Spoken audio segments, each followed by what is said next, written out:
আমার জীবনে আসা 3 সময়ের মানুষকে আমি খুব বেশি ভালোবাসি। আমার মা বাবার পরে তাদের স্থান, এমনকি আমি তাদেরকে আমার মা বাবার সাথে স্থান দিয়ে থাকি। কোন 3 সময়ের মানুষ?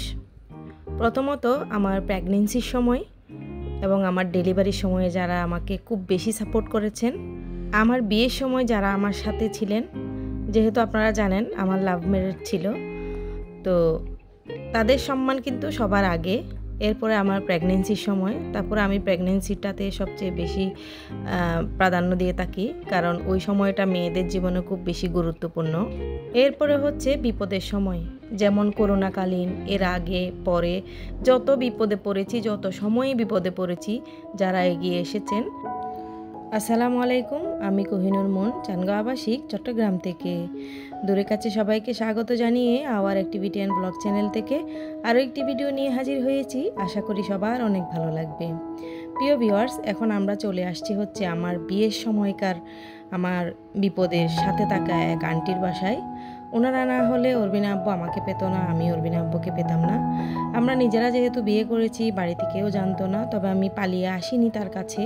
বিয়ের পরে আমি আমার বাবার বাড়িতে চলে গিয়েছিলাম, পরে যায় আমাকে উঠায় আনছে। তো সেই বিপদের মুহূর্তে আমি যখন শহরে আসছি অরবিনা আব্বুর কাছে, তখন চারিদিকে হরতাল ছিল। তো হরতালের সময় আমি কক্সবাজার যেতে পারছিলাম না আমার বাবার বাড়িতে। তো ওনারাই আমাকে ওনাদের ঘরে বউয়ের মতো করে রেখেছিলেন, এবং আমার যত ছোটোখাটো যত বিপদ ছিল, সব বিপদের মধ্যে ওনারাই আমার পাশে থেকেছেন। তো তাদের জন্য আমার মন থেকে আলাদা একটা সম্মানের স্থান তখন থেকে তৈরি হয়েছে। তো আন্টির সাথে বিগত অনেক বছর আমার দেখা নাই। নিজেকে আমার খুব বেশি অপরাধী আর স্বার্থপর মনে হতো, যেহেতু আন্টিকে আমি ওয়াদা করেছিলাম কিয়ামতের মাঠেও আমি আন্টিকে ভুলবো না। পরিস্থিতির কারণে আসলে অনেক কিছু চাইলেও করতে পারি না। যাই হোক, আজকে ওনাদের গ্রামের বাড়িতে আসছি। এটা আমাদের চট্টগ্রামেরই মাদার্শা, মদনাঘাটের ওইদিকে, অনেকে হয়তো চিনেন। তো এটা হচ্ছে হালদা নদী, আমাদের চট্টগ্রামে বিখ্যাত সেই হালদা নদী। তো হালদার পাড়ে হচ্ছে তাদের বাড়ি। আমরা ওখানে আসছি। এই ভিডিওগুলো অরবিন করেছিল। আমি তখন আন্টির সাথে দীর্ঘ 10, 12, 14, 15 বছরের আলাপনগুলো সেরে নিচ্ছিলাম, আর বিভিন্নভাবে ইমোশনাল হয়ে যাচ্ছিলাম। আন্টিও ইমোশনাল হচ্ছিল, আমি ইমোশনাল হচ্ছিলাম। তো অরবিনা আব্বু আমাকে অনেকবার ডাকার পরে ওরা আগে নিজেরাই চলে আসছে। আমি তখনও আন্টির সাথে কথা বলছিলাম। পরে ভিডিওগুলো অরবিন করেছে। আমি ওকে বলছিলাম যে পাপার সাথে গিয়ে তুমি কিছু ভিডিও করে নিয়ে আসো। আমি জানতাম ওরা এই জায়গায় আসবে। তো পরবর্তীতে আমি এসে ওদের সাথে জয়েন হয়েছিলাম। তো কি এক অদ্ভুত সম্পর্ক এদের সাথে। এখানে আন্টির ছেলে মেয়ের মধ্যে ওনার 4টা মেয়ে, এরপরে হচ্ছে 3টা ছেলে। তো সবগুলার সাথে আমার একদম ভাই বোনের সম্পর্ক। আমার যখন বিয়ে হয় আমি তো খুব বেশি ছোট ছিলাম। তো তখন থেকে ওনাদের সাথে আমার একটা আলাদা বন্ডিং তৈরি হয়েছে, সবগুলো আমরা ভাই বোনের মতো। তো অনেকক্ষণ আন্টির সাথে অতীতের সব কথা বলে শেষ হয় না। তারপরও আমাকে অরবিন আব্বুকে বলছিলাম 3 দিনও যদি আমাকে এখানে রেখে যাও, আন্টির সাথে কথা বলা আমার শেষ হবে না। তো যাই হোক, কিছু কথা সেরে আমি অরবিন আব্বুর সাথে এদিকে আবার দেখা করার জন্য চলে আসছি, কারণ এমন একটা জায়গায় আসছি, এত সুন্দর ভিউ যদি আমি উপভোগ না করি তাহলে নিজেকে অপরাধী মনে হবে। তো আমি বাঁশের সাঁকোটা পার হতে পারছিলাম না। এই সাঁকো আমরা ছোটোবেলায় কত পার হয়েছি, এখন শরীর বার হয়ে যাওয়াতে আর এইসবের থেকে দূরে থাকাতে ভুলে গিয়েছি। তো অনেক কষ্টে পার হলাম।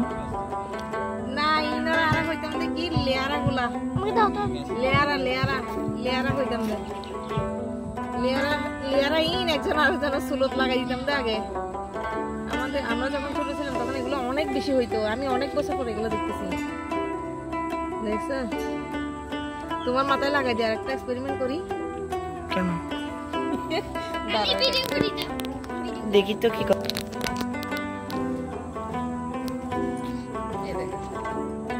দেখছো কিরকম উঠে, একদম উঠে না। এগুলো লম্বা চুলে লাগাইলে একটু দেখাও না, সবাইকে দেখাও। ধরো এটা না, তারপরে এটা না,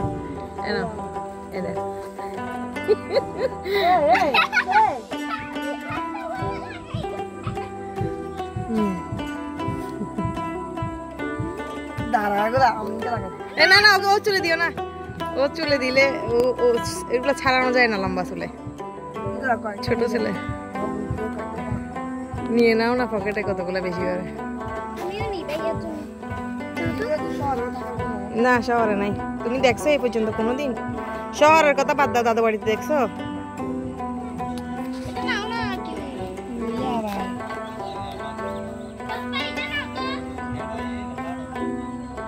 না এখনো সিরিজ এখনো এটা চুলত যেভাবে দরের চিরনি আটকাইবো এলে করে আটকাত দে। ঠান্ডা না, ঠান্ডা দিলে ছিঁড়ে। হ্যাঁ পকেটে আটকায় না, চুলে আটকায়।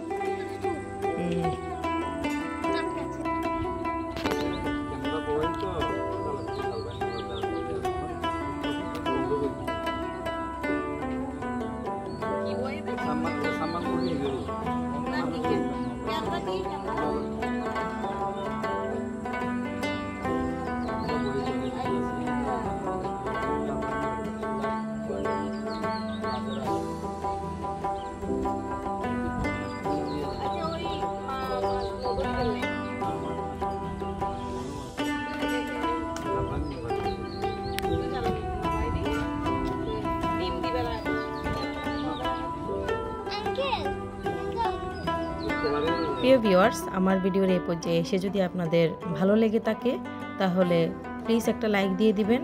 আর যারা নতুন তারা আমার চ্যানেলটা সাবস্ক্রাইব করে পাশে থাকা বেল বাটনের অল অপশনটা প্রেস করে রাখবেন, তাতে করে আমার চ্যানেলের নতুন ভিডিওর আপডেট সবার আগে আপনাদের ফোনেই যাবে। আর অলরেডি এই কাজটা যারা করে দিয়েছেন তাদেরকে অসংখ্য অসংখ্য ধন্যবাদ।